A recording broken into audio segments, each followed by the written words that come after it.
18th, 2019, WIKISPEED Stand-Up. Just got a message from Lauren that says that he's not going to make it to the meeting today. So I'm going to hang out here for a little bit and see if anybody else shows up. And if not, I will just email out my stand-up for the day.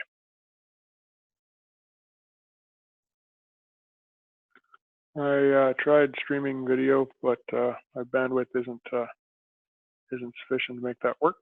So I'll just go through a quick stand-up. Last week I posted last week's stand-up.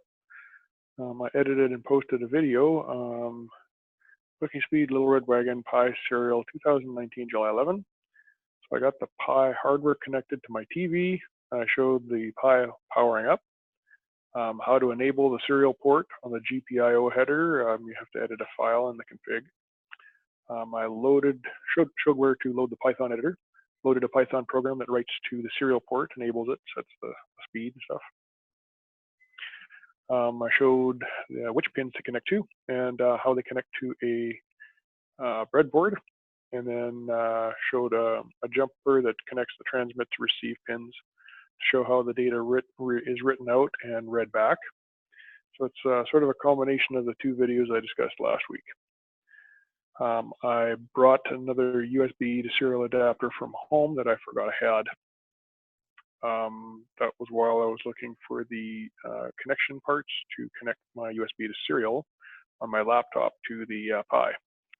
But I got the Pi GPIO pins connected to my new USB to serial adapter on my laptop. It gave me some problems. I got the Pi to see the data from the laptop, but the laptop couldn't see the data coming from the Pi. So I suspect that the voltage on the Pi being 3.3 volts is lower than the USB to serial adapter noise threshold. Anyway, I took video and wrote up the wiring for the documentation in the video, but I haven't edited it yet. I got the second USB to serial adapter, the one that I forgot I had, connected through a cheap USB hub to the Pi. The Pi recognized it. And when I connected the one USB to serial adapter to the other one, I was able to see data going back and forth to and from the Pi from the laptop.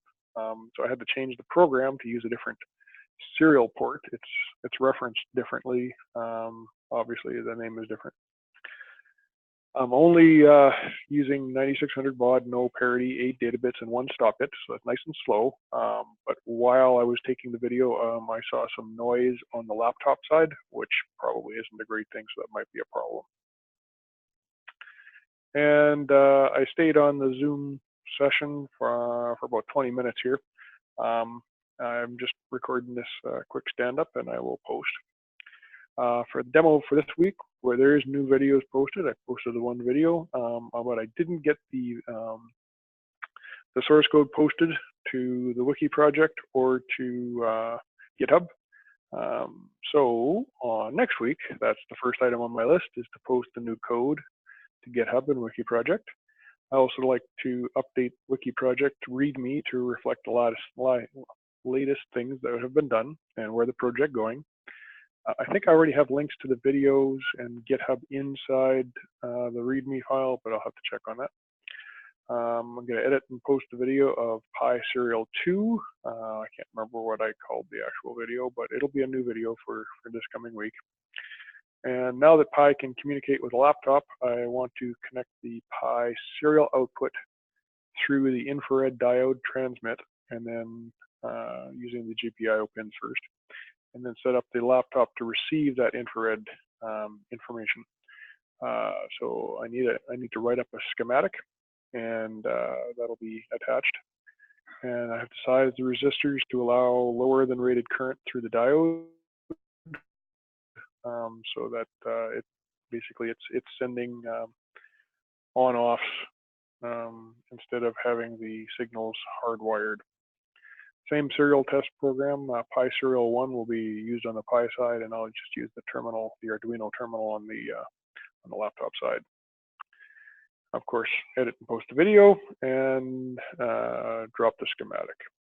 So I estimated that I could get 10 points done for this past week. I got 8 done. I'm going to give myself a 9 out of 10 because that is 8 out of 10 for the points and 1 for attending stand-up and recording it. Team, I'm going to go with 6 because I'm the only one on stand-up. Lauren wasn't able to make it today. And process improvement is going to be the same as last week. Reflect on alternatives to the weekly stand-up, which doesn't seem to be interesting for enough people. So I know that Joe Justice has his Scrum Inc. YouTube channel has some videos on it, and I'm going to investigate to see if there are suggestions on how to get remote team members more involved, but that's still on my backlog. And that's about it for this week. There's no crosstalk because it's just me, and I guess that's about it.